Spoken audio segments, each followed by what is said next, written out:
Bismillahirrahmanirrahim. Assalamualaikum warahmatullahi wabarakatuh.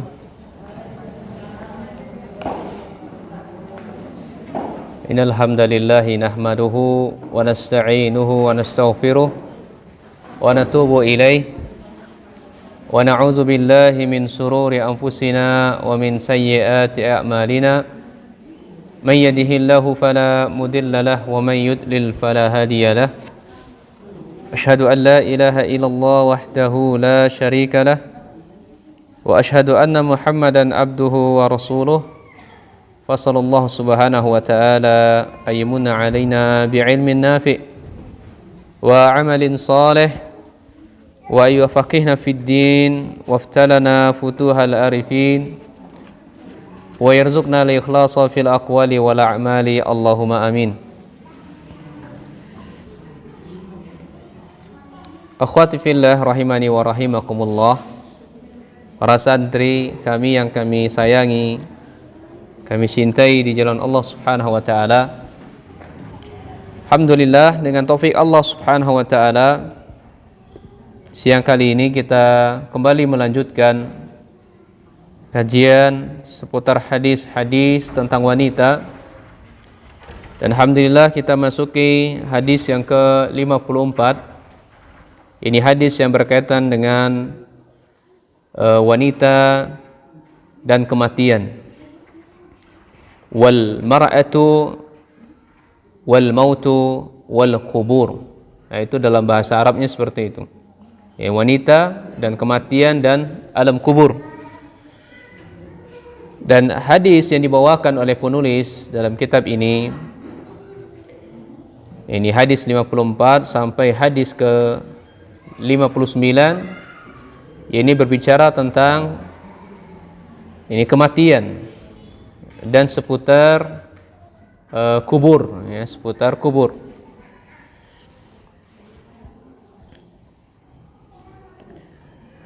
Para santri, para akhwat yang saya muliakan ya Allah Subhanahu wa taala,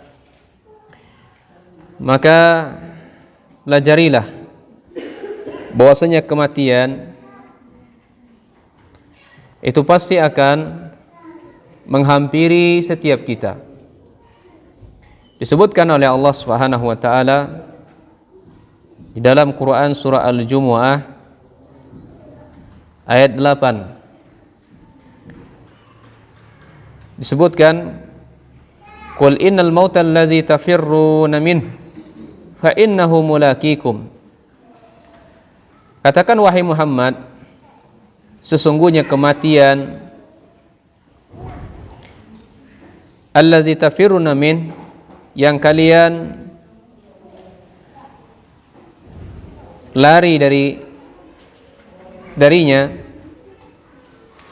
fa innahu mulaqikum, maka sesungguhnya kematian tersebut mulaqikum, pasti akan menghampiri kalian, pasti akan menjumpai kalian.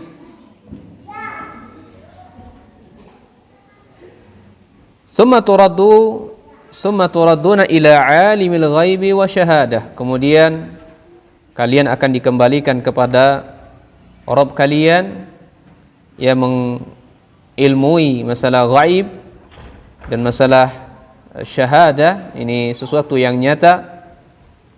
Fayunabbi'ukum bima kuntum ta'malun. Maka Allah akan memberitakan kepada kalian setelah kematian tersebut apa yang kalian lakukan di dunia nanti, apa yang kalian lakukan di dunia dahulu, itu akan ditampakkan kepada kalian, itu akan disampaikan kepada kalian. Ini loh lah yang kalian lakukan ketika hidup di dunia. Demikian pula dalam Quran surah Az-Zumar ayat 30, Allah Subhanahu wa taala berfirman kepada Nabi Muhammad alaihi salatu wassalam, innaka mayyitun wa innahum mayyitun. Sesungguhnya engkau wahai Muhammad itu pasti mayyit, pasti akan mengalami kematian. Wa innahum, dan sesungguhnya mereka itu, ini semua kita kafir Quraisy dan kita yang ada saat ini pun akan mengalami mayyitun, pasti akan kita mengalami kematian. Wa kama jaa fil hadis an Sahal bin Sa'd, demikian pula datang dalam riwayat hadis Sahal bin Sa'ad radhiyallahu an, qala jaa Jibrilu ila Nabi sallallahu alaihi wasallam. Malaikat Jibril pernah mendatangi Nabi sallallahu alaihi wasallam. Beliau mengatakan, "Ya Muhammad, ya Muhammad, isma syi'ta fa innaka mayyitun." Wahai Muhammad, hiduplah sesukamu, tapi ingat, engkau pasti akan mati. Wa uhbib man ahbabta fa innaka mufariquhu. Cintailah orang-orang yang engkau cintai, karena sesungguhnya orang yang engkau cintai tadi pasti akan berpisah denganmu, pasti akan meninggalkanmu. Wa'mal ma syi'ta. Wahai Muhammad, silakan engkau berbuat apa saja sesukamu. Lakukan apa saja yang engkau inginkan di dunia ini, silakan. Tapi ingat, fa innaka majziyun bihi. Karena apa yang engkau lakukan saat ini, nanti di akhirat engkau akan dibalas sesuai dengan perbuatan yang engkau lakukan. Ini hadis riwayat rawahu Al-Hakim. Demikian pula dalil-dalil yang menyebutkan untuk memperbanyak kematian, untuk berbanyak mengingat kematian, dan mempersiapkan bekal kita terhadap hal itu.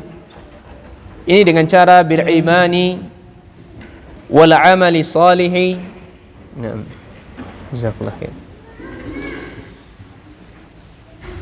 3 ayat yang kita sebutkan di atas, Ibu sekalian, ditambah dengan di sini penulis mengatakan, memperbanyaklah kalian mengingat kematian dan persiapkanlah bekal kalian menghadapi kematian, yaitu dengan cara bil imani, dengan kalian beriman kepada Allah, mengimani sesuatu yang wajib kalian imani kepadanya, wal amali salihi, dan kalian memperbanyak amal saleh kepadanya, dan memperbanyak wa iksari minat ta'ati minas salati was siyami wa infaqi fi sabilillah, kalian memperbanyak melakukan ketaatan kepada Allah, yakni berupa kalian salat, ini salat wajib ya. Demikian pula puasa Ramadan, kemudian berinfak di jalannya. Wa ahammu min dzalika, dan sesuatu yang paling penting dari apa yang kita sebutkan tadi, Bu, semuanya tergantung sejauh mana kita tahqiq, merealisasikan kalimat tauhid dan meninggalkan bentuk menduakan Allah Subhanahu wa taala.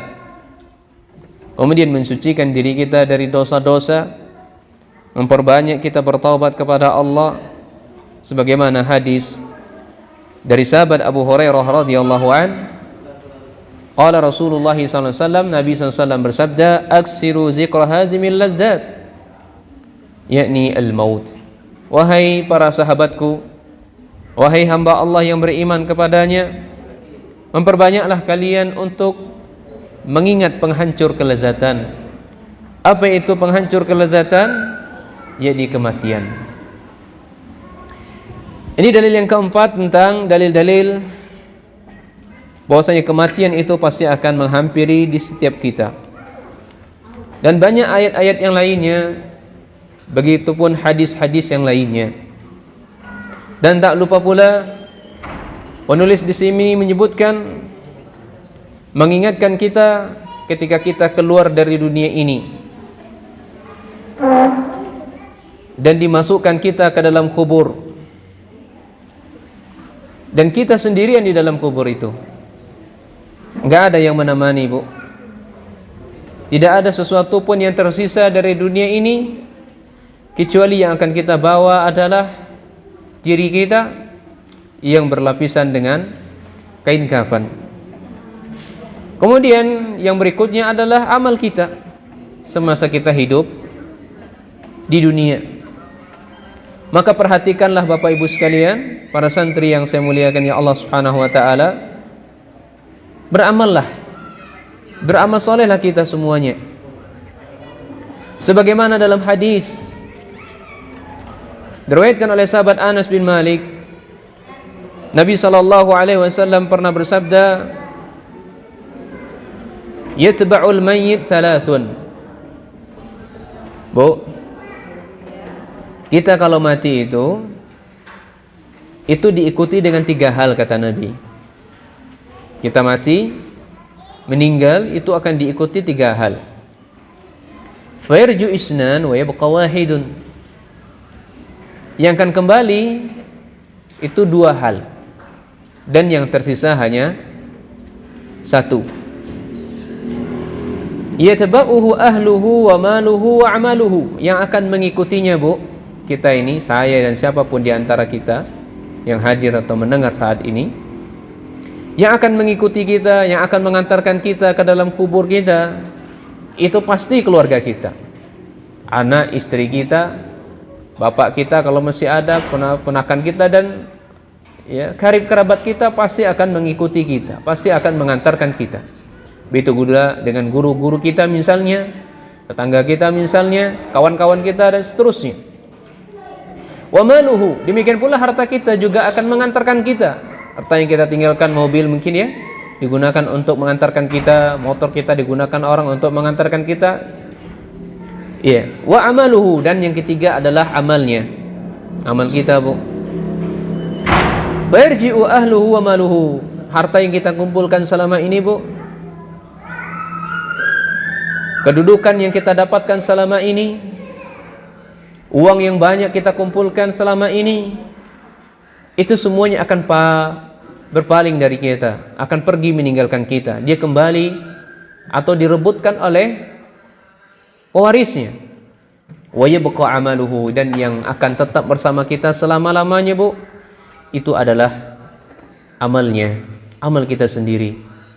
Makanya Ibu-ibu sekalian, kehidupan kita di dunia ini itu diibaratkan oleh Allah Subhanahu wa taala seperti air hujan yang Allah turunkan dari langit yang penuh keberkahan, yang menajubkan para petaninya, yang menumbuhkan tumbuh-tumbuhan yang ada pada diri mereka.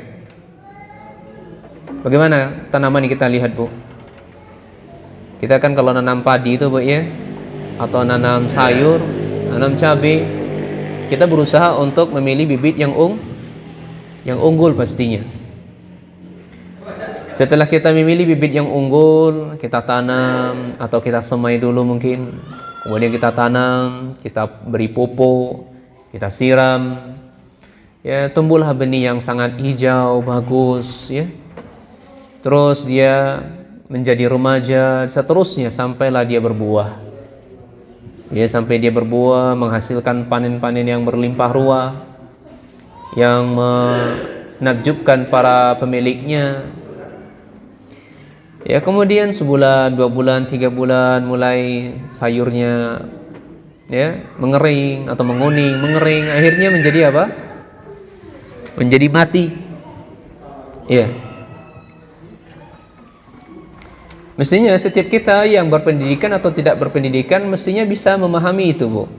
Bisa melihat dan membaca itu. Allah jadikan permisalan hidup kita seperti tumbuhan tadi yang menunjukkan para pemiliknya. Maka lihatlah kita, Bu, ya, ketika sebelum kita menikah pun seperti itu kan. Kita menikah, kita cari ya, seorang istri mencari bibit yang unggul.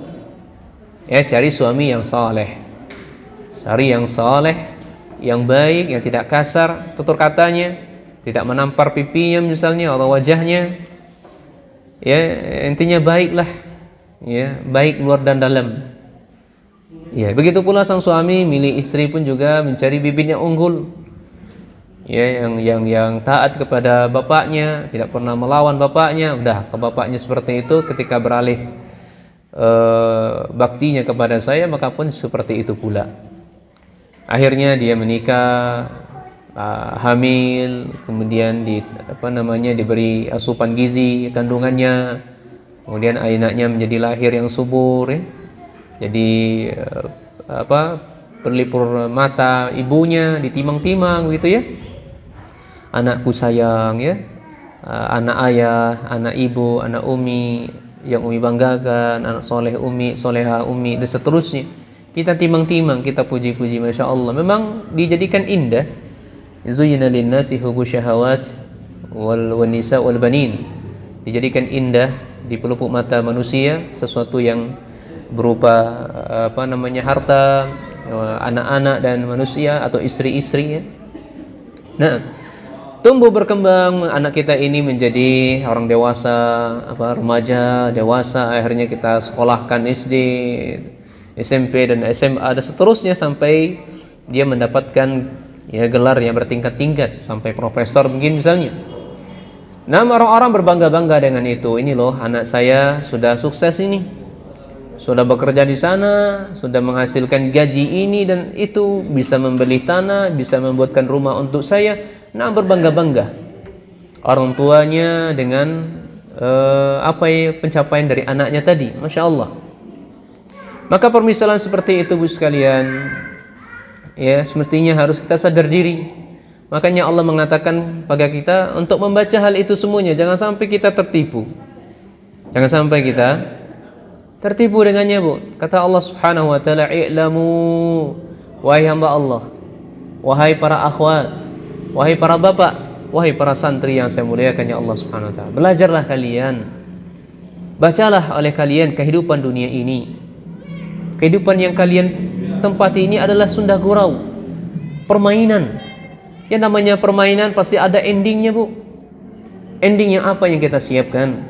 Ending baik kah? Atau ending yang tidak mengenakkan mata kita atau pendengaran kita? Maka alangkah beruntung orang-orang yang mempersiapkan dirinya menghadap Allah Subhanahu wa taala dengan ending yang baik. Ini beriman kepada Allah, banyak beramal soleh, banyak berzakat, banyak salat, puasa dan seterusnya. Kata Allah, "I'lamu", belajarlah kalian, renungilah, bacalah apa yang ada di sekitar kalian. Innamal hayatud dunya la'ibu wa lahun wa zinatun wa tafakhurun bainakum wa takasurun fil amwali wal aulad. Ingatlah, kehidupan dunia ini hanyalah sunda gurau, permainan untuk kalian semuanya. Kalian berbangga-bangga, wa takasurun fil amwal, bangga-bangga, oh saya sudah banyak harta. Kalian berbangga-bangga, anak saya sudah sukses. Ya, sukses dalam kacamata mereka adalah bisa memiliki gelar yang mentereng. Ya, dagangannya sudah laris di mana-mana, buka ruko di mana-mana. Ya, dulu sudah banyak membangun ini, beli ini dan beli itu. Itu yang dianggap sukses kata mereka. Padahal hakikat sukses bukan seperti itu disebutkan oleh Allah. Orang yang sukses adalah man zuhziha 'anil nar wa udkhilal jannah faqad faz. Itu orang sukses. Orang yang diselamatkan oleh Allah dari nerakanya dan dimasukkan oleh Allah ke dalam surganya. Siapa di antara kita yang menyelamatkan dirinya dari neraka sehingga dimasukkan oleh Allah ke dalam surga? Itu orang yang berhasil. Itulah orang yang sukses. Iya. Kama salin ghaisin a'jabal kuffara nabatuhu thumma yahuju fatara musfarra thumma yakunu hutama. Demikianlah permisalan kita dengan air hujan yang mengguyur kita semuanya, tumbuh-tumbuhan para petani menjadi hijau sehingga merakjubkan mereka semuanya menjadi hijau, kemudian buah yang banyak, lebat, hasil panen yang berlimpah ruah, akhirnya menjadi tua, kering dan mati. Ya, begitulah kita permisalan. Maka banyak-banyaklah untuk mengingat kematian, kata Syekh di sini. Aksiru zikra hadhimil ladzat, berbanyaklah kalian mengingat penghancur kelezatan, yakni kematian. ketika kita hidup dunia, kemudian diantar oleh orang-orang ke dalam kubur kita yang mengikuti kita 3 hal. 2 yang akan kembali dan yang tersisa bersama kita hanya 1 saja. Maka ingatlah ketika kita dikuburkan, Bu, diantar oleh orang ke dalam kubur kita,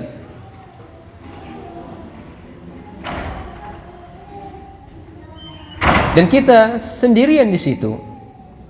Yang akan membersamai kita itu adalah amal kita.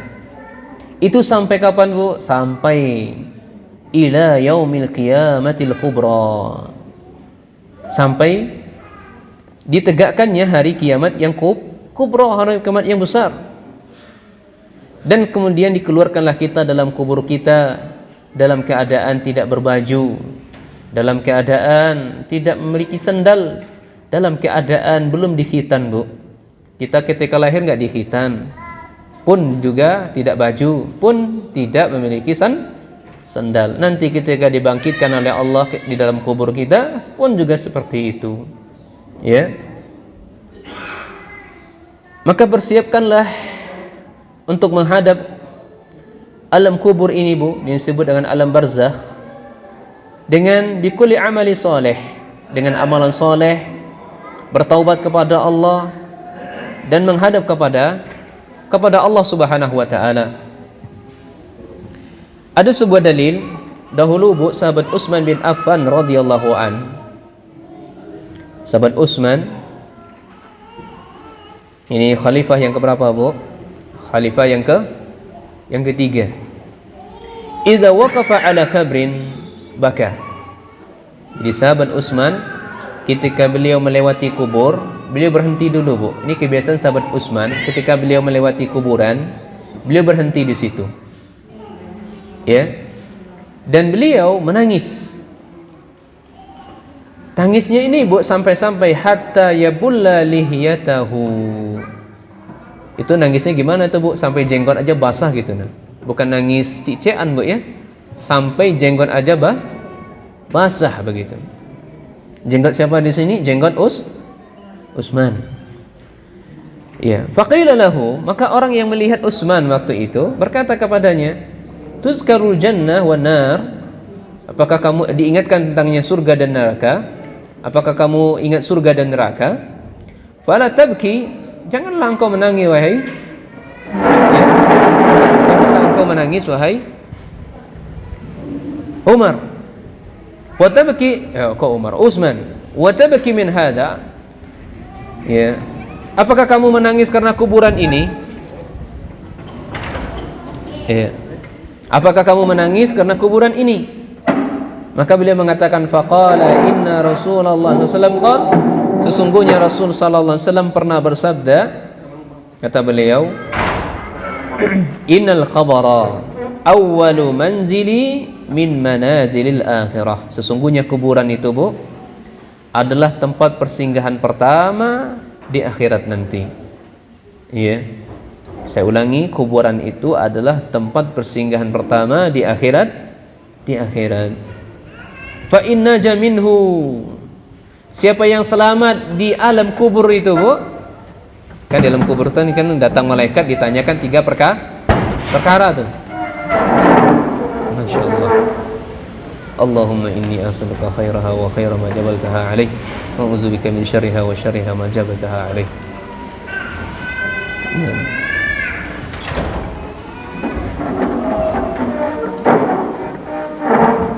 Nah, kita lanjutkan, Bu, ya. Jadi siapa yang selamat di alam kubur itu, Bu? Selamat mereka menjawab 3 pertanyaan malaikat Munkar dan Nakir. Fama ba'dahu aisaru min. Maka alam yang dilewati setelahnya itu pasti mudah. Siapa yang mampu menjawab 3 pertanyaan tersebut, maka dia akan melewati tempat-tempat setelahnya akan mudah. Masya Allah.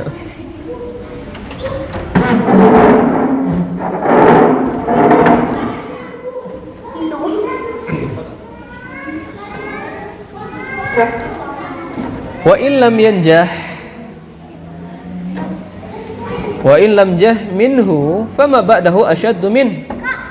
Siapa yang tidak berhasil, siapa yang tidak selamat di alam kubur, maka tempat berikutnya itu jauh dia tidak selamat. Jauh dia tidak selamat. Dia mengatakan qala wa qala Rasulullah sallallahu Rasulullah SAW pernah mengatakan kepada saya, ma ra'aitu manzaran qattu illa qabru aqdhahu minhu. Kata beliau, ma ra'aitu manzaran qattu, tidaklah aku melihat sebuah permisalan melainkan kuburan afdha'u minhu, lebih mengerikan, ya, dari segala-galanya. Jadi kuburan itu Bu, ini tempat yang lebih mengerikan dari segala-galanya.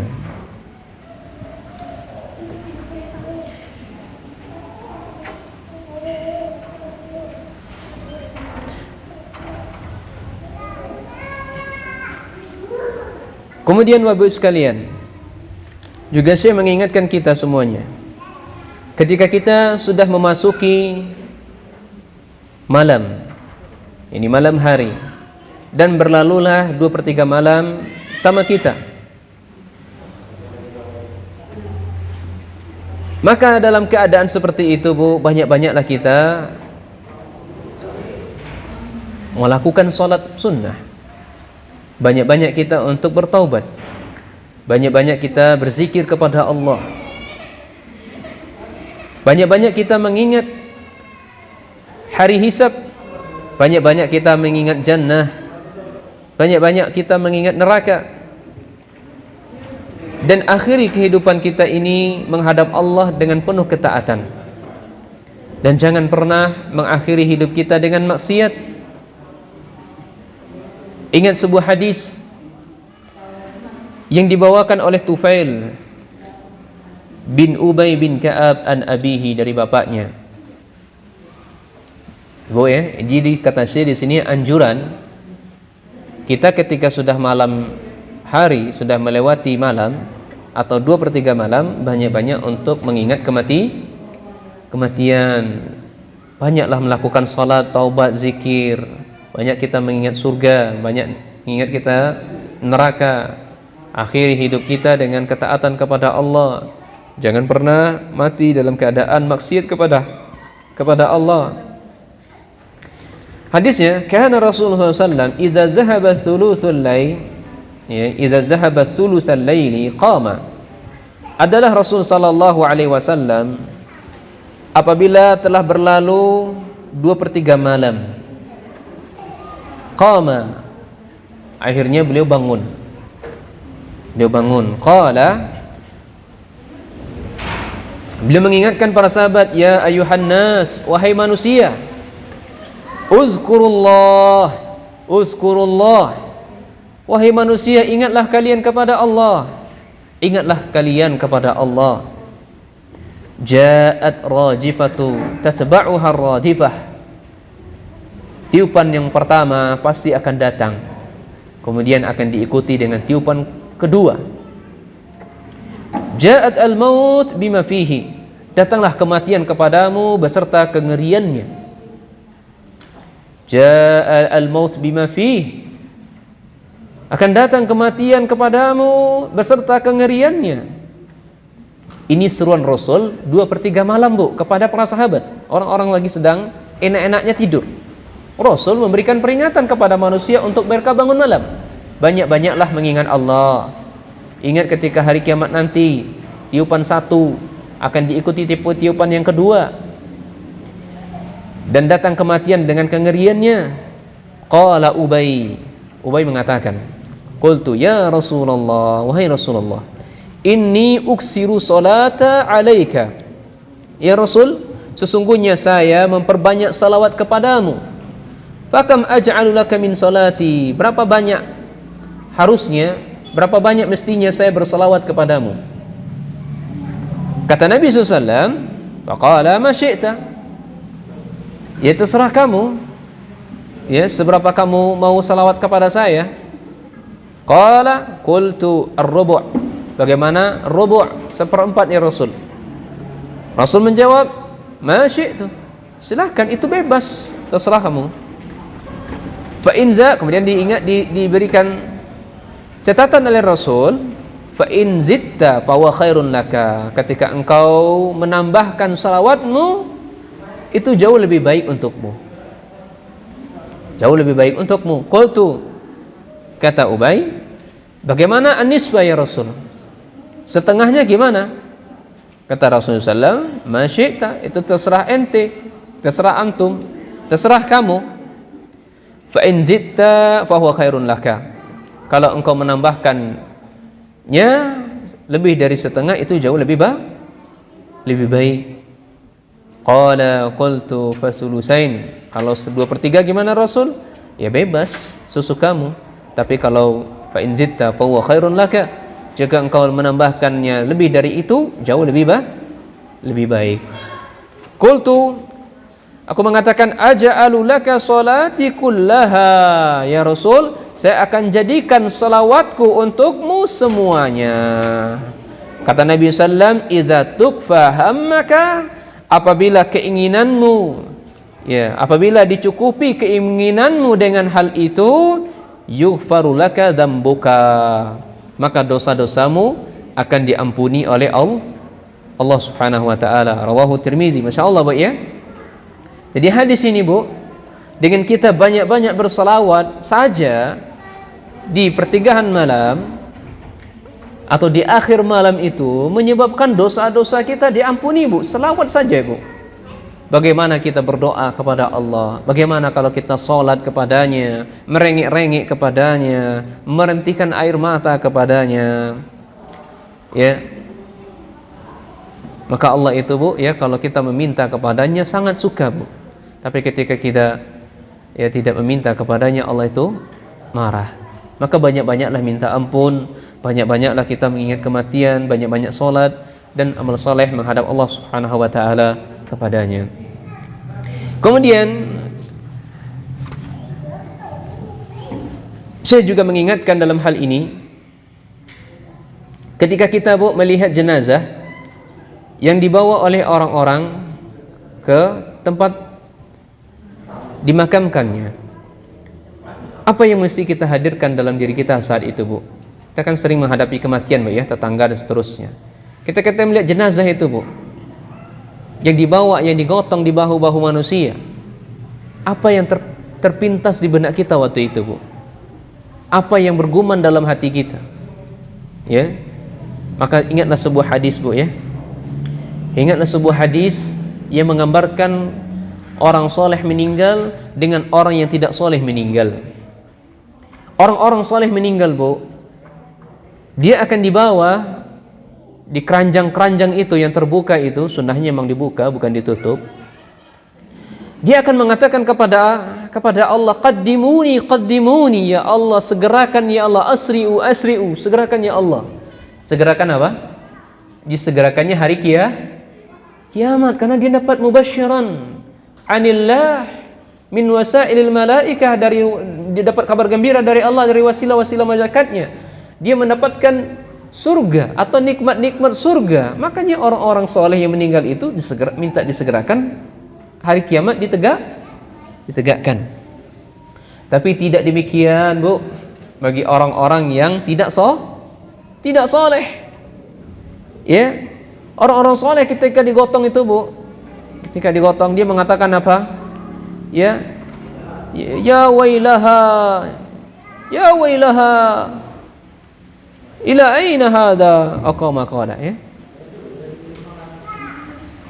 Celakalah kami, mau kemana kami dibawa? Ya, mau kemana kami dibawa? Karena dia dapatkan berita buruk, ya, akan disegerakannya azab sudah menantinya di alam kuburnya. Belum dikubur saja, Bu, jenazah itu sudah ketakutan, Bu. Maka alangkah beruntungnya ibu sekalian, hari ini Allah berikan kesempatan ada suami itu surga ibu.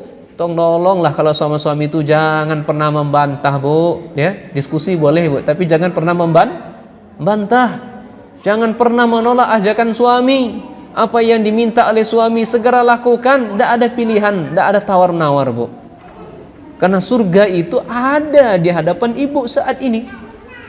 Beruntunglah orang-orang yang memiliki suami. Ya. Dan orang-orang yang belum memiliki suami, segeralah punya suami. Kalau belum takdir jodoh belum dapat, surga kalian ada sama ibu kalian, surga kalian ada sama bapak kalian. Maka jangan kalian abaikan kedua mereka tersebut. Yang punya suami pun, ya, jangan kalian abaikan suami-suami kalian. Nah, dilayani. Nah, itu adalah surga kalian beruntung. Disebutkan dalam sebuah hadis, ya, idza wadi'atil jinazah, apabila jenazah itu diletakkan, fahtamalaha ar-rijalu ala aqnafihim, kemudian, ya, orang-orang atau laki-laki meletakkan jenazah itu di atas pundak-pundak mereka membawanya. Fa in kanat salihatan, jika jenazah itu saleh, qalat qaddimuni, ya Allah segerakan, ya Allah segerakan, ya Allah. Wa in kanat ghaira salihatin, qalat ya wailaha aina yadhhabuna biha. Kalau jenazah itu bukan soleh, maka mereka akan mengatakan, celakalah saya, mau kemana saya ini dibawa? Yasma'u sautaha kullu syai'in ilal insan. Jadi semuanya, Bu, semua dari makhluk Allah itu mendengar suara jenazah tadi, kecuali manusia. Ya, Bu, ya, kita lihat jenazah diantar tuh, Bu, dia berbicara itu ayam, ikan, semua makhluk Allah itu mendengar suara rintihan jenazah yang tidak soleh, ya. Dan kabar gembira jenazah orang yang soleh tadi. Yang tidak bisa mendengar manusia. Yang tidak bisa mendengar adalah manusia. Walau sami'aha, seandainya manusia mendengar, Bu, lau sami'al insanu la sa'iq, seandainya manusia itu mendengar, maka pasti mereka akan pingsan. Hadis riwayat Bukhari. Nah, Bu, itu ya, dalil-dalil. Ya, berapa dalil yang kita sebutkan tadi? 6, ya. 1, 2, 3, 4, 5, 6, 7, 8. Ya, ada 8 dalil yang kita sebutkan. Ya, perbanyak untuk mengingat kematian sehingga kita menghadap Allah Subhanahu wa taala dengan selamat, bahagia di akhirat kita. Allahumma amin. Kemudian berikutnya, setelah kita mendengar dalil-dalil baik dari Al-Quran dan hadis Rasulullah SAW akan pentingnya mengingatkan kematian, ada perkara-perkara yang mesti diperhatikan setelah kematian tersebut. Ini berkaitan dengan masalah jenazah. Ya, masalah jenazah. Jadi hadis yang ke-54-nya, hadis yang ke-54, hadis yang dibawakan oleh Ummu Atiyah radhiyallahu anha. Ya, baru kita masuk hadisnya, Bu. Yang tadi itu muqaddimah dari Syekh tentang dalil-dalil untuk pentingnya mengingat kematian. Dan hadis yang ke-54 ini seputar orang-orang yang kita tinggalkan. Ya, artinya kita menghadapi orang yang mati, orang yang meninggal. Hadisnya adalah hadis Ummu Atiyah. Ini hadis yang berbicara tentang mandikan jenazah, Bu. Hadis 54, judulnya bisa dibuat hadis tata cara memandikan jenazah. Sebelumnya saya mohon maaf, dari kita ada nggak yang ditunjuk sebagai, kalau dari kita yang meninggal akhwat, ada nggak ummahat yang ditunjuk sebagai pengurus yang memandikannya? Ada? Belum ada? Atau sudah pernah belum praktek memandikan jenazah? Sudah ya, alhamdulillah. Alhamdulillah. Kalau ditunjuk belum ya? Belum ya. Jauh-jauh tempatnya. Oh, 6. Ya. Nah, Bu, yang paling terpenting masing-masing dari kita sudah memiliki ilmunya, maka tatkala keluarga kita yang meninggal, kita siap untuk mandikannya. Ya, jadi nggak harus ada petugasnya, enggak. Tapi zaman Rasulullah SAW itu petugasnya ada, ya, memang ditunjuk petugasnya. Hadis dari Ummu Atiyah radhiyallahu anha. Ummu Atiyah ini, Bu, adalah seorang sahabat Nabi yang ditunjuk oleh Nabi SAW yang memandikan jenazah. Ummu Atiyah namanya. Beliau mengatakan, Ummu Atiyah menceritakan, dakhala alaina Nabi sallallahu alaihi wasallam wa nahnu nughassilu ibnatahu. Rasulullah SAW suatu ketika pernah memasuki tempat kami.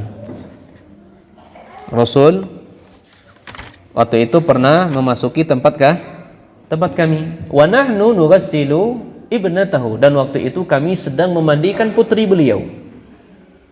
Ya. Dalam riwayat lain, ihda banatin Nabi sallallahu alaihi wasallam. Ini salah satu dari anak Nabi sallallahu alaihi wasallam. Ini putri Nabi sallallahu alaihi wasallam. Para ulama ketika menjelaskan hadis ini, putri yang dimaksud di situ adalah Zainab. Putri yang dimaksud adalah Zainab. Namun Ummu Atiyah di sini lupa beliau siapa ya putrinya, enggak disebutkan oleh Ummu Atiyah. Tapi dijelaskan oleh para ulama yang meninggal waktu itu putri Nabi adalah Zainab. Nabi SAW memiliki putri ada berapa? Ada 4, Bu. Ya, coba hitung. Ya, anak Nabi ada 7. Ya, anak Nabi SAW ada 7. Yang hidup, ya, yang kecil-kecil, maksudnya yang kecil yang meninggal semua itu adalah yang laki-laki 3 orang itu. Ibrahim, Ibrahim, Abdullah, kemudian siapa? Al-Qasim. Nah, itu 3. Kalau putri anak beliau adalah Zainab, kemudian siapa lagi? Ruqayyah, kemudian Ummu Kulsum dan Fatimah. Nah, itu anak beliau yang putri. Jadi anak beliau ini meninggal, Bu. Zainab meninggal. Yang memandikan Ummu Atiyah. Di sini dapat faedah, Bu, ya. Wanita itu yang memandikan adalah wanita. Meskipun bapaknya itu mahramnya, tapi nggak berhak untuk mandikannya. Yang aula, yang afdal memandikan wanita ya wanita. Nah, kemudian fa'atan Nabi sallallahu alaihi wasallam. Kemudian Nabi sallallahu alaihi wasallam mendatangi kami. Mendatangi tempat pemandian. Jadi hukum asalnya, Bu, memandikan itu, Bu, di rumahnya. Hukum asalnya memandikan jenazah itu dalam rumah, bukan di luar rumah, Bu. Ya, kalau di luar rumah itu sesuai hajat saja. Ya, sesuai hajat dan tidak semua orang bisa memandikannya. Ya. Nanti insya Allah akan datang penjelasannya. Jadi hukum asalnya memandikannya dalam rumah. Wong dalam keadaan hidup tidak mau mandi di luar rumah, apalagi dalam keadaan mati. Ya, malulah dia. Ya, masa dimandikan di luar? Nah, tidak boleh, Bu, ya. Jadi Nabi SAW mendatangi tempat pemandiannya. Kata Nabi SAW mengajari Ummu Atiyah. Ummu Atiyah itu putri saya, iksilna bisidrin. Dalam riwayat iksilna ya salasan wa khamsan atau aksara min dzalika. Ya. Kata Nabi SAW, wahai Ummu Atiyah, mandikan putri saya itu dengan air. Basuhan pertama air. Kemudian bisidrin. Yang kedua baru sidir. Ini bidara wa witron. Ini 3 kali. Ya, bilangannya ganjil mandikannya, Bu. Salasan 3 kali, au khamsan 5 kali, au aksara min dzalika, atau lebih dari itu. Ya, in ra'aitunna dzalika. Jika kalian menganggapnya itu penting. Ya, perlu. Karena jenazah itu, Bu, ketika kita bersihkan, setelah kita bersihkan masih aja kotorannya keluar, maka boleh kita memandikannya lebih dari 3 5, yang penting jumlah bilangannya ganjil. Nah, kemudian waja'alna fil akhirati kafuran. Waja'alna fil akhirati kafuran. Dan ingat di basuhan terakhir, Bu, nggak harus 3. Ya, intinya di basuhan terakhirnya jadikan air kafur, au syai'an min kafur, atau sesuatu dari air kafur. Falamma faragna adzannahu, tatkala kami sudah selesai memandikan putri beliau ini, ya, adzannahu, tatkala kami selesai memandikan putri beliau, kami memberitahu Nabi sallallahu alaihi wasallam, ya Rasul, kami sudah selesai. Ya. Maka fa'alqa ilaina hiqwahu. Setelah mendengar itu, Nabi sallallahu memberikan kepada Ummu Atiyah, ya, Ummu Atiyah hiqwahu. Hiqwahu itu adalah izar. Ini kain sarung beliau atau kain beliau. Nah, kain ini, Bu, ya, kata Nabi sallallahu alaihi wasallam, faqala ash'irnaha iyyahu. Ya, ash'irnaha iyyahu. Kain tersebut selimuti tubuhnya. Selimuti tubuhnya dengan kain ini. Nah, kemudian dalam riwayat lain, Bu, wa fi riwayah ibda'na bi yaminiha wa mawadi'il wudu'i minha. Sebelum memandikan tadi itu, Bu, maka diawali dengan yang kanan kanan. Dan diawali pula dengan apa? Mencuci anggota wudunya, bahasa kitanya berwuduk dulu, bersuci dulu sebelum dimandikan. Dalam lafaz Imam Bukhari disebutkan fadaffarna sya'raha salasata qurun fa alqainaha khalfaha. Ya, setelah mandi selesai, akhirnya rambut anak Nabi tadi, Zainab tadi, dikepang, Bu. Dikepang. Ya. Kepangnya sebanyak 3. 2 samping kiri kanan, satunya di tengah. Ya, ini untuk orang yang sudah meninggal. Pertanyaannya, kalau orang yang belum meninggal boleh atau tidak? Boleh atau tidak dikepang, Bu? Boleh, ya, boleh untuk dikepang. Ya, sepanjang pengetahuan kami boleh untuk dikepang selama catatannya bukan untuk berhias, selama catatannya untuk bukan bersolek, atau selama dia tidak menampakkan, tidak terlihat di balik hijabnya. Ya, tidak terlampak atau terlihat di balik hijab. Naam. Dan Ummul Mukminin Aisyah juga pernah menjelaskan, kufina Rasulullah sallallahu alaihi wasallam fi salasati aswabin bi baydin suhuliyah min kursufin laisa fiha qamisun wala imamah. Ini Nabi SAW, ya. Nabi SAW itu dikafani, Bu, 3 lembar kain. Kain putih yang bersih, yang terbuat dari kapas, tanpa baju dan tanpa sorban. Maka dalam hadis ini, Bu, ya, dalam hadis ini pun tidak dijelaskan, tidak disampaikan oleh Nabi sallallahu alaihi wasallam, ya, tentang mandi jenazah harus ada sorbannya, harus ada seterusnya. Allahu taala a'lam bissawab. Jadi hadis ini, hadis riwayat Imam Bukhari dan Muslim, makna secara globalnya, Ummu Atiyah sedang diajari oleh Nabi sallallahu alaihi wasallam tata cara memandikan putri beliau.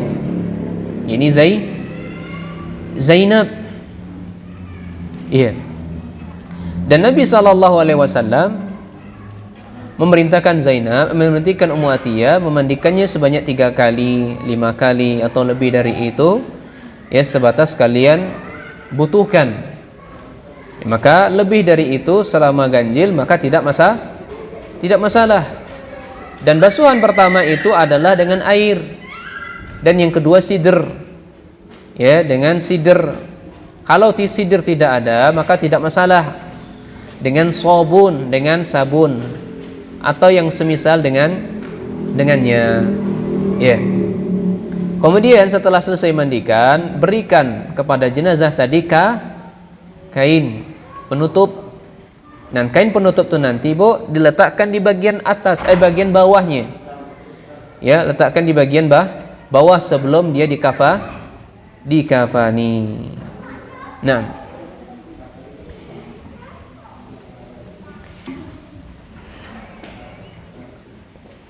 para ulama menjelaskan Bu, kenapa harus dengan air kapur? Kenapa harus dengan air kapur? Karena kalau kita memandikan jenazah dengan air kapur, itu lebih mengawetkan tubuh agar tubuhnya tidak rusak. Ya, lebih mengawetkan tubuh dan tubuhnya tidak rusak. Ya. Itu makna secara global. Faedah yang bisa kita ambil dari hadis ini, pertama, wujubul ghusli mayyit muslim wa annahu fardu kifayah. Faedah yang pertama Bu, wajibnya memandikan mayit seorang muslim.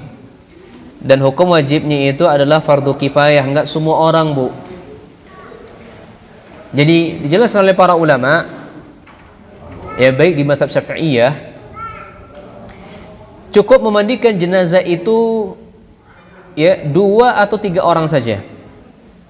Ya. Yang wajib 2 atau 3 orang saja, enggak usah rame-rame. Ya. Yang satu bagian yang mendudukkannya, mengelus-elus yang kedua mengelus perutnya, menceboknya atau membersihkannya. Yang satu yang bagian nuangkan air. Nah, ini boleh 2 atau 3.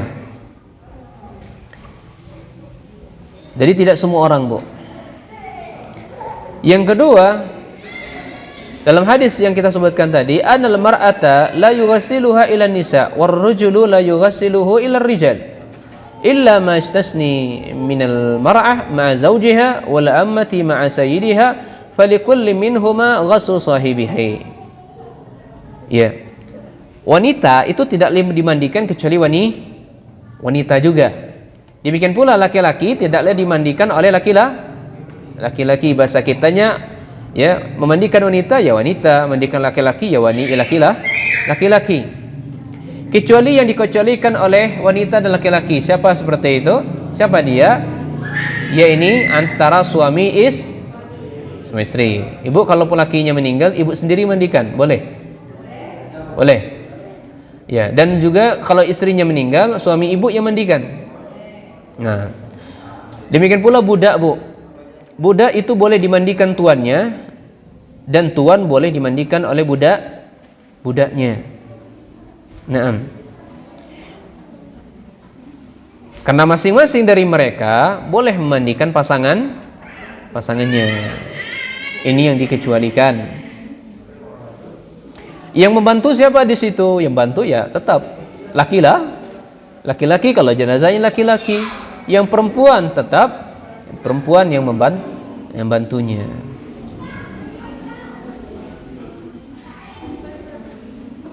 Yang ketiga, ayyakuna bisalasi ghasalat fa in lam yakfi fa khamsi fa in lam yakfi zaid ala dhalik bihasabi maslahah wal hajah wa ba'da zalika in kana thamma shay'un min an-najasat kharaja min jasadihi suddal mahallu allazi yakhruju minhu al-adha. Boleh Bu ya memandikannya 3 kali. Kalau enggak cukup boleh 5 kali, enggak cukup juga boleh ditambah sesuai dengan kebutuhan. Nah, setelah lebih dari itu Bu, sampai 7 kali misalnya, masih keluar najis, maka tempat keluar najis tadi Bu disumbat Bu. Ya, disumbat. Disumbat pakai apa? Pakai kapas. Nah, kasih kapasnya itu parfum. Nah, kalau masih keluar terus gitu ya. Kalau tidak keluar maka cukup 3 kali. 1 kali boleh enggak? 1 kali boleh atau tidak? Maka boleh 1 kali ya. Namanya ganjil. Pernah ya seorang sahabat meninggal, kalau enggak salah sahabat Utsman ya. Sahabat Sofyan kalau salah, dimandikan oleh istrinya dengan 1 kali mandi saja. Atau kama qala Nabi sallallahu alaihi wasallam. Faedah yang keempat, ayyaqta'al ghasil ghasalatihi ala witr 3 wa 5 wa 7. Jadi disunnahkan memandikan jenazah itu bilangannya ganjil 3, 5 atau 7. Yang kelima, ayyakuna ma'al ma'i sidr li'annahu yunaqqi wa yusallibu jasadil mayyit wa anal ma' mutaghayyiru bi tahiri bakin ala tuhuriyatihi. Yang kelima, disunahkan menggunakan air yang dicampur dengan daun bidara. Tapi pertanyaannya, itu kan air sudah dicampur Ustaz, masih bisa mensucikan? Maka jawabnya masih bisa. Karena daun bidara itu dapat membersihkan dan juga menguatkan tubuh jenazah juga. Adapun air yang berubah tadi karena campuran sesuatu yang suci, maka tetap sah digunakan untuk bersuci. Yang keenam, ayyutayyibal mayyitu ma'a akhiri ghusalatihi li'alla yadhhabal ma' wa yakunu tib min kafur li'annahu ma'a tibi raihah yusaddidul jasad fala yusri'u ilaihil fasad. Ini yang kita sebutkan tadi. Kenapa basuhan terakhirnya itu dengan kafur? Karena bisa mengawetkan tubuh. Ya, jadi sunnahnya itu kasih wangi-wangian di siraman terakhir. Nah, salah satu wangiannya itu adalah kafur. Ya, kafur. Kafur ini syaratnya saja ya, bukan seember kafurnya Ya, kalau seember kafurnya bisa melepuh kulitnya kan panas itu. Ya, jadi sebagai syarat saja air kafur. Kalau sudah disebut air kafur maka sudah. Enggak usah Ibu beli 5 kilo kafurnya atau 10 kilo kafurnya, mandikan dah melepuh kulit jenazah. Nah, jadi secukupnya saja. Kemudian yang ketujuh, bada'atu bi ghalsil a'dha'i syarifah wa hiya mayaminu wal a'dha'il wudu. Disunahkan memulai mandikan jenazah itu anggota yang mulia. Ya, seperti tubuh yang kita gunakan untuk berwudu. Maka awali dengan yang kanan. Kemudian istihbabu tasyrih sya'ril mayyitah wa dhafrihi 3 dhafa'ir wa ja'lihi khalfal mayyitah. Ini menyisir rambut jenazah. Ini hukumnya sunnah, Menyisir rambut jenazah perempuan ini sunnah. Lalu mengepangnya menjadi 3 kepang, diletakkan di bagian belakang, karak kiri kanan, kemudian di tengah-tengahnya. Kemudian yang kesembilan, jawazu ta'awun fi ghasli mayyit walakin la yahduru illa man yahtaju ilaih. Ini yang kita sebutkan tadi, yang memandikan jenazah itu hanya beberapa orang saja. Ya, tidak semua, tidak ramai-ramai, tidak berjamaah, atau tidak boleh dipertontonkan. Ya. Jadi boleh kita saling membantu mandikan jenazah, ya, akan tapi yang hadir itu kecuali hanyalah orang-orang yang kita perlukan saja,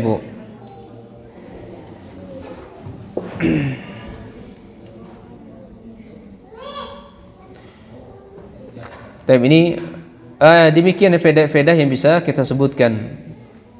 Hadis yang ke-55. Ya, hadis 55, Masya Allah masih banyak hadisnya. Hadis 55 tentang berkabung, berduka.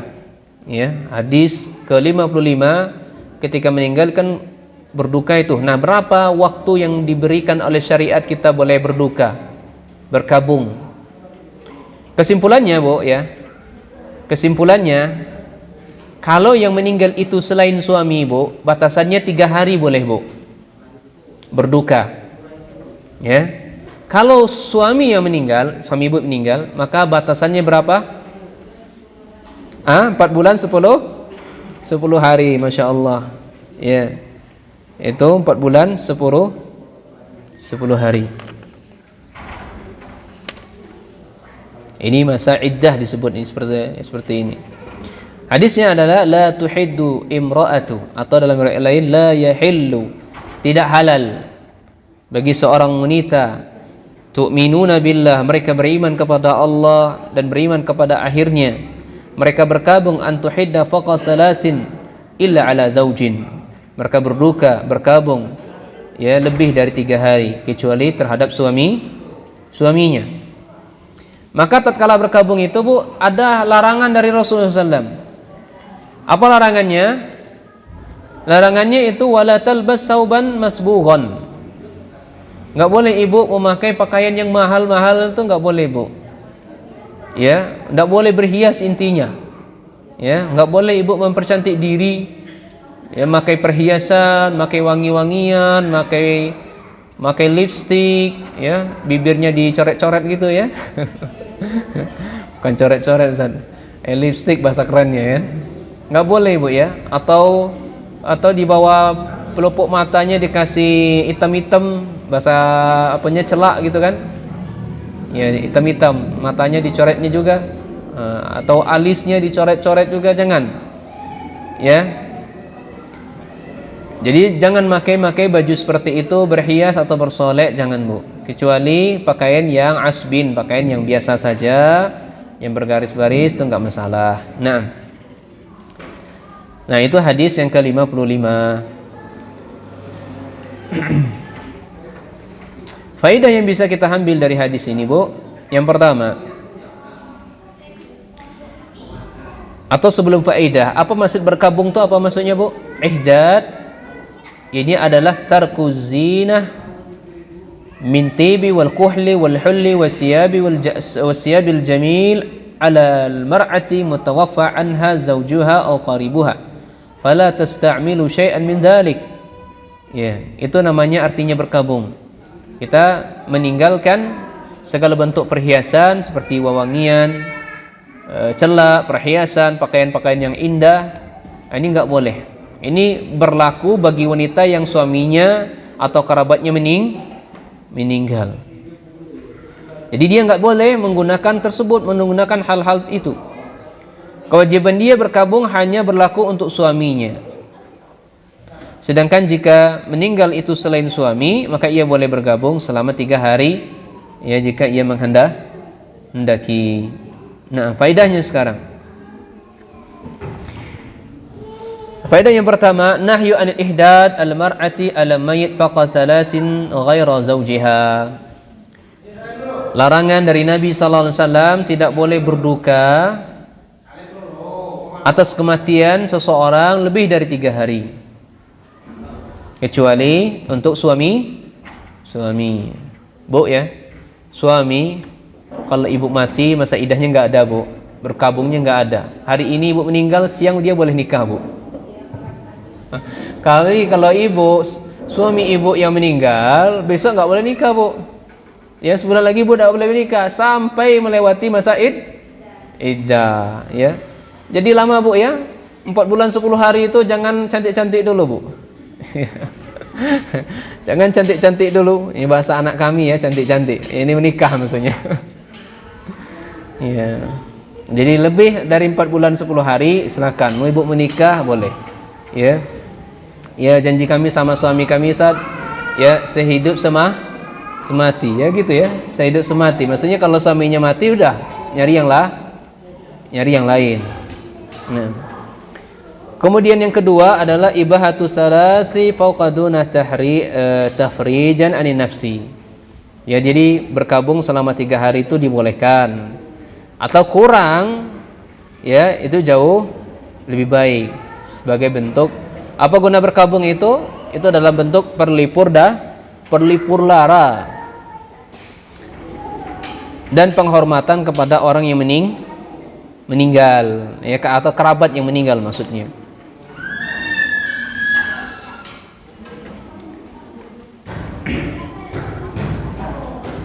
Kemudian faedah berikutnya adalah diperkenankan bagi ibu memakai pakaian yang biasa saja ya, pakaian yang biasa saja, dan ingat patokannya itu adalah pakaian ya, bukan pakaian yang bagus-bagus, yang mahal-mahal, yang indah-indah. Pakaian uruf saja, mungkin pakaian apa, kalau di rumah pakaian apa namanya itu, Daster ya, daya daster. Nah.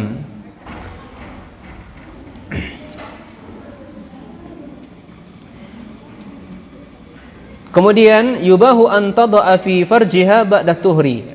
Hadza musyabihu lit-tibi liqat'i ar-ra'iha al-karihah. Ini ibu dibolehkan menggunakan parfum, Bu. Ya, menggunakan parfum di mana? Ya bukan pakaian atau tidak, tapi di area ya kemaluan setelah ibu haid atau nifas, itu dikasih parfum bagian itunya. Ya. Asal bukan untuk berhias kata saya di sini ya.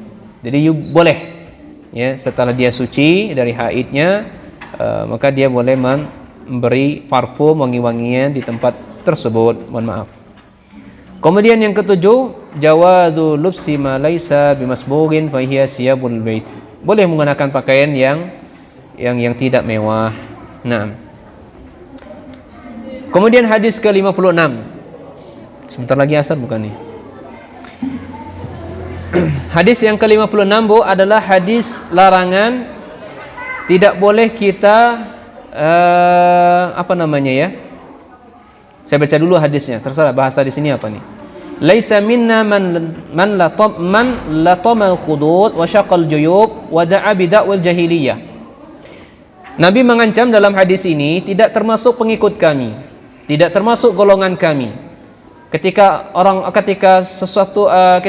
yang dicintainya meninggal, kemudian dia memukul-mukul pipinya, menampar-nampar wajahnya, dan wasyaqal juyub, dan bajunya disobek-sobek, dikoyak-koyak. Koyak-koyak bahasa sini ya.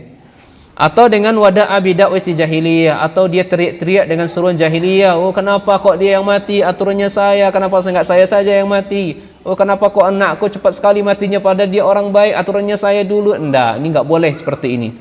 Ini seruan jahili. Ya, kalau di sini meratap bahasanya. Nah, kalau bahasa Arabnya niyahah. Yang bahasa Arab niyah. Saya pernah, Bu, ya, melihat orang seperti ini. Memang wanita itu Masya Allah ya, suaminya meninggal, nggak terima dengan suaminya.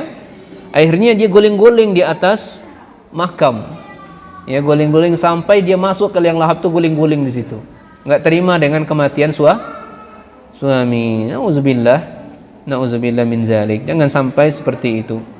Ya. Ya, kita tahu musibah itu memang besar ya. Musibah itu memang membuat hati kita sedih, kehilangan orang cintai, itu hal yang wajar.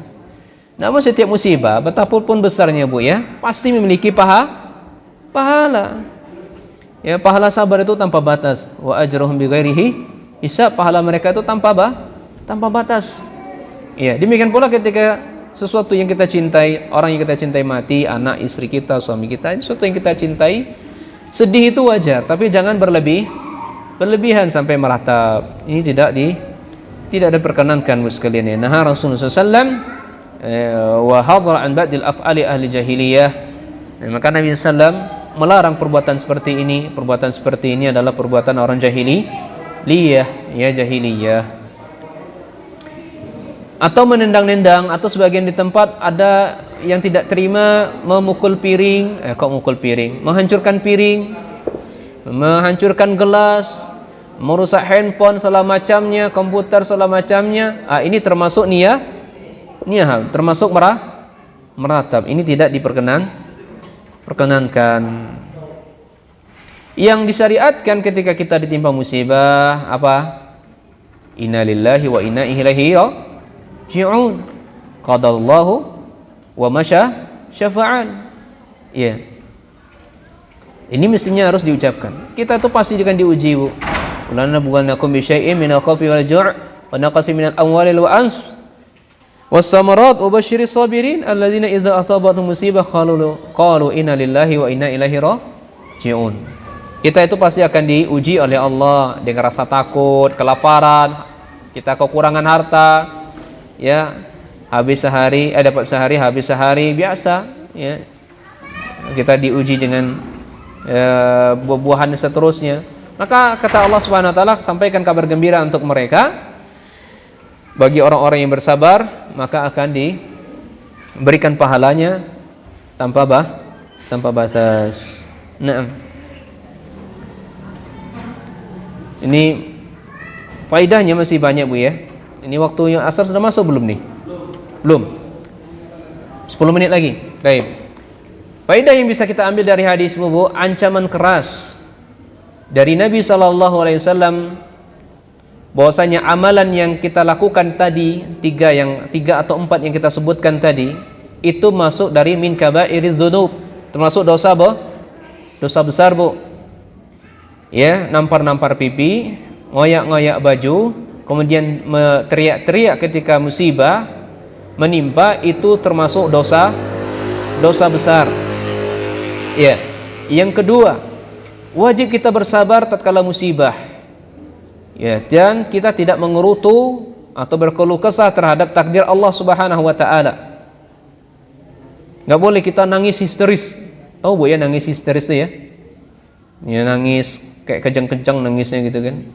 Meronta-ronta begitu ya. Atau mencakar-cakar rambut, atau mungkin bajunya disobek-sobek, bukan kantongnya aja disobek, bajunya disobek sehingga kelihatan aurat semuanya. Ini termasuk ya dosa besar. Nah, kemudian yang berikutnya la ba'sa minal huzni wal buka. Ibu sedih dan menangis itu enggak masalah, wajar Bu, sifat manusia. Orang yang menangis dan sedih ketika menimpa musibah itu tidaklah menafikan dia ini enggak sabar, tidak terima tetap takdir Allah juga tidak. Itu menangis dan sedih itu bagian rahmatun ja'alallahu fi qulubil aqarib wal ahbab. Nangis dan sedih ketika timpa musibah itu Allah jadikan rahmat untuk mereka, hati keluarga atau orang-orang yang mencintai dia. Ya kan Ibu, kalau timpa musibah nangis kan? Iyalah nangis, mewek bahasa kitanya ya. Yang kelima, anal muslim ridha biqada'illah. Ketika ditimpa musibah itu hendaknya ridha, menerima dengan takdir Allah Subhanahu wa taala. Ketika dia tidak menerima, ya, fa illam yarda fasabr wajib. Maka sabar wajib atas dirinya. Dan faedahnya masih banyak Bu. Hadis yang ke-57. Masya Allah. Yang ke-57 ini ada 4 perkara jahiliyah yang tidak akan pernah ditinggalkan oleh manusia Bu. Ya, ada 4 perkara yang akan tidak tinggalkan manusia. Yang pertama adalah al-fakhru fil ahsab. Ini mereka berbangga-bangga dengan keturunan mereka. Saya anak presiden loh, saya anak pejabat loh, saya golongan darah merah, saya golongan darah biru, saya golongan darah kuning. Apa tuh darah kuning? Ya, ini enggak boleh berbangga-bangga seperti ini. Ini adalah praktek atau perbuatan jahiliyah yang akan senantiasa akan terus ada, tidak akan pernah tersisa. Tetap akan terus ada. Yang kedua adalah wata'nu fil ansab. Ini sering mencela nasab. Ya, sering mencela nasab. Yang ketiga adalah wal istisqa bin nujum. Minta turun hujan dengan bintang-bintang. Ya, kita diturunkan hujan karena bintang ini, bintang itu, bintang seterusnya. Dan yang keempat adalah niyahah. Ya, niyahah ini meratap. Ya, meratap. Kemudian larangan keras dari Rasulullah SAW, siapa yang melakukan niyahah sebelum dia taubat, ya, iza lam tatub, ketika dia tidak bertaubat sebelum meninggalnya, maka pada hari kiamat nanti akan dipakaikan baju mengerikan untuk dia yang berlapisan api panas, ya, berlapisan api panas.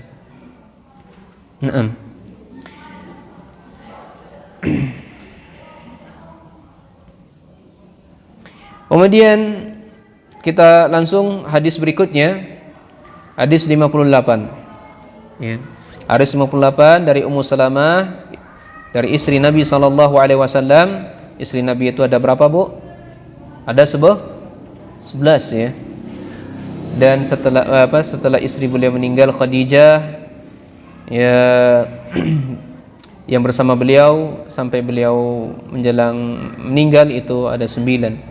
Kata Salamah istri Nabi SAW, al-mutawaffa anha zawjuha lal tabasu ya mu'asfaru min siyab wala musyaqqah wala hulli wala taqtadibu wala taktahil. Ini hadis yang kita sebutkan tadi juga nih.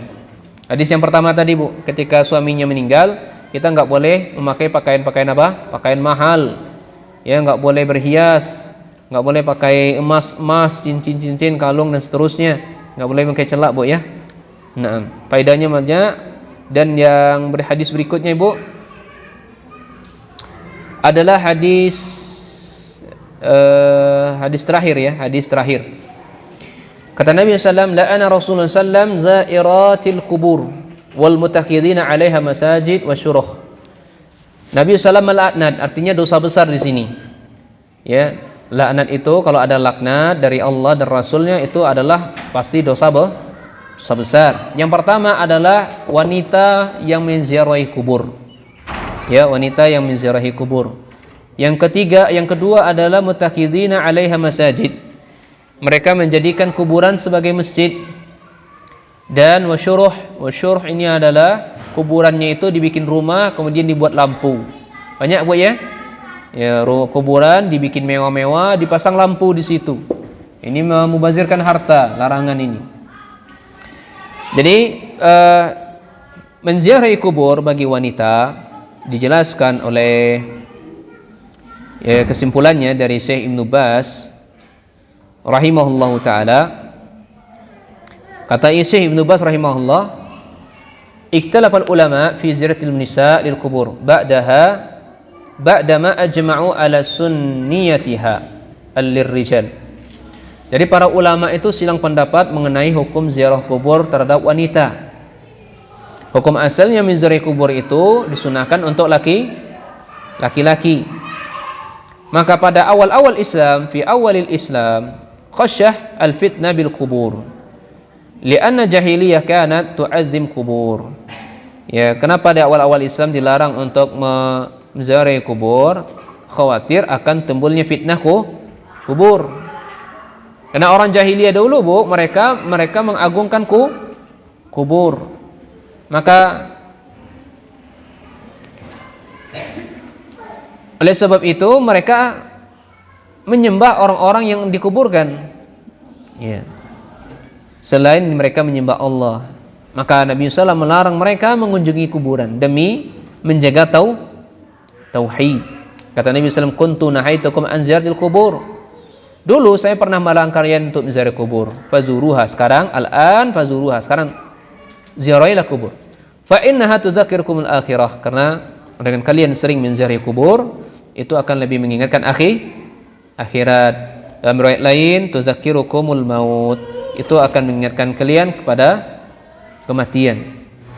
Iya. Jadi para ulama silang pendapat di sini, ada syarat-syarat bagi ibu yang tetap mau melakukan ziarah kubur, silahkan. Syaratnya jangan sampai ibu menziarahi kubur ibu meratap. Ya, jangan sampai ibu meratap. Selama hal itu ibu tinggalkan, maka tidak masalah. Tujuannya apa tadi? Untuk mengingat akhirat dan kematian. Dan pada hukum asalnya wanita itu sulit Bu, karena dia terbawa perasaan. Sampai di kuburan nangis lagi, mewek lagi dia. Ya, padahal sudah berlalu bertahun-tahun. Dikenang lagi masa indah sama suaminya, mewek lagi. Nah, ini nggak boleh. Ya, kalau hanya sebatas ya menangis, bukan untuk karena ingat kebaikan suami dan seterusnya, menangis akan bagaimana keadaan dia kalau dia mati nanti, apakah sudah siap atau tidak, maka mafi muskilah. Tapi saya lebih condong pendapat yang mengatakan ya lebih baik tinggalkan saja, karena kita lebih menjaga apa? Jangan sampai terjadi meratap lagi di kuburan, karena perempuan itu lebih terbawa kepada ya perasaan. Sulit Ibu ya, wanita itu sulit sekali ya bermain-main dengan perasaannya. Sedikit saja kena udah mewek. Ya. Nah, wallahu taala a'lam bishawab. Demikian saja. Semoga Allah memberikan manfaat dan taufik, hidayah dan pemahaman bagi kami dan kaum muslimin. Allah taala a'lam bishawab. Demikian saja. Subhanakallahumma bihamdika asyhadu an la ilaha illa anta astaghfiruka wa atubu ilaik. Wassalamualaikum warahmatullahi taala wabarakatuh.